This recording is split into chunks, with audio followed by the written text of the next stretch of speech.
Welcome to Local Edition. I'm Brad Pomerance in San Diego County today, joined by Kristin Gaspar. She is a member of the Board of Supervisors in San Diego County. And I'm touched by the fact that since you've become a supervisor, you've chosen to bring one of your passions to the office. And that is caring for seniors, the elderly. Give us some history as to how this became one of your mantras. Sure. Well, thank you for having me. Of course. And it really began with my own physical therapy business. Please.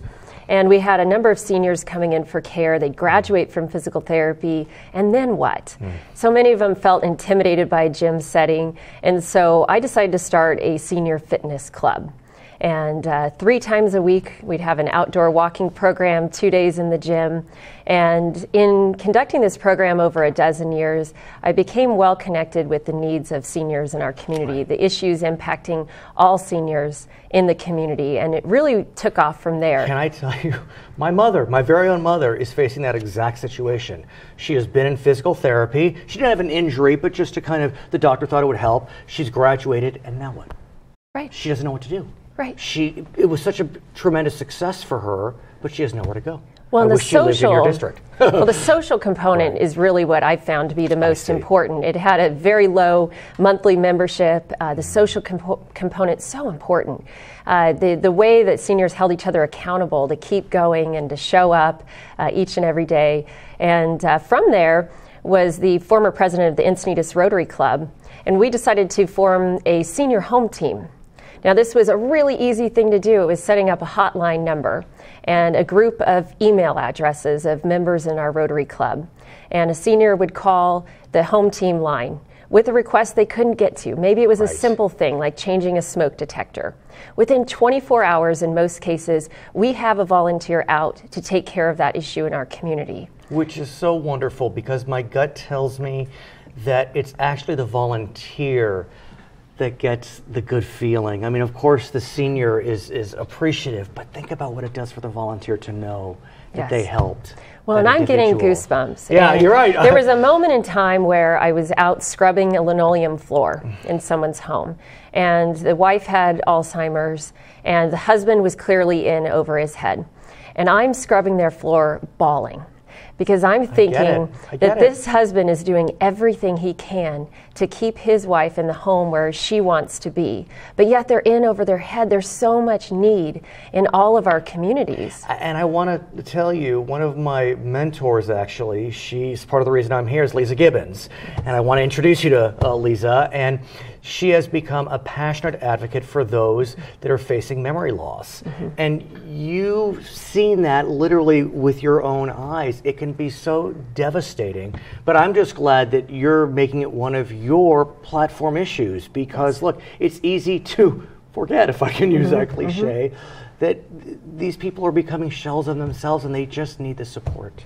Well, the families need support too. That's what Lisa does. The healthcare providers need support too. When you think about the numbers, you know, approximately 64,000 people are suffering from dementia, from Alzheimer's here in San Diego County.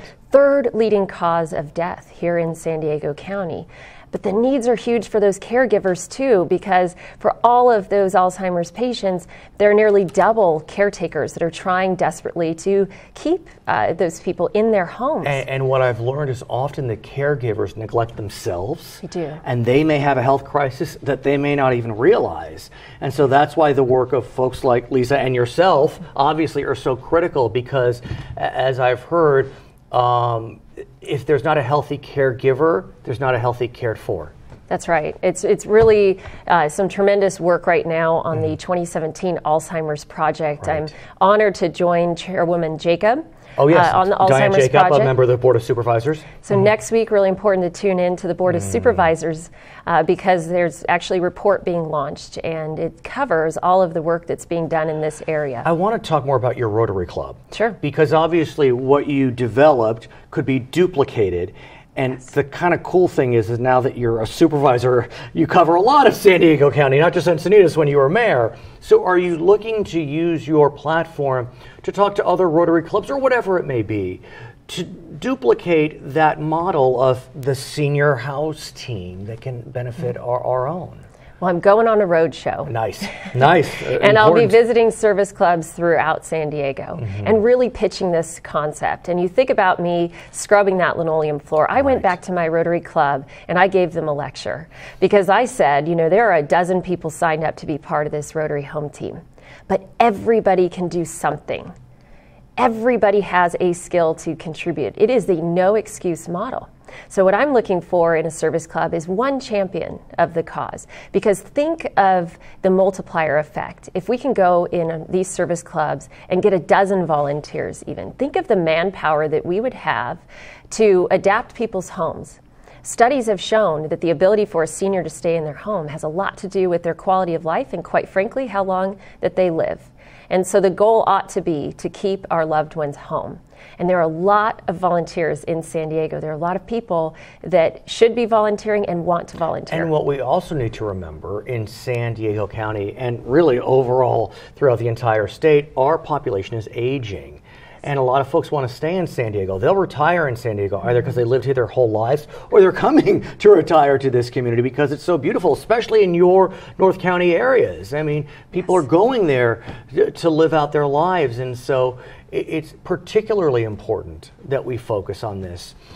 What's also nice about your platform is that when you're a member of the Board of Supervisors, a lot of senior services fall under the county's purview. I know you're looking for private action, but what about using the power of the board, the power of the county to help our seniors? Well, that's exactly what we're doing. And with the Alzheimer's Project specifically, there are real dollars being allocated to these programs. What I'm looking to do is shift some of the funding model so that we know that respite care is something that's really important for those caregivers to just get a break. And so if we free up some resources in one area, which is that volunteer help in the home, also connecting another important piece, which are the senior home checks with our volunteer deputies that are out in our communities, very important.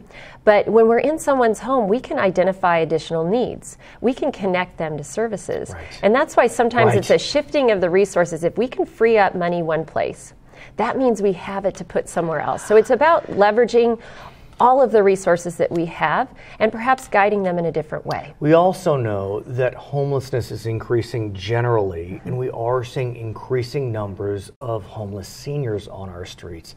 That's particularly, I mean, it's all painful, but to see a homeless senior is devastating. It really is. Talk to us about what the county can do, maybe Rotaries can do. What are you doing on that front, if at all? Well, it's interesting because it's a different issue.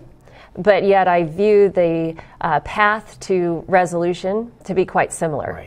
Because in many ways we are spending a fortune trying to deal with the crisis that we have in our county with homelessness.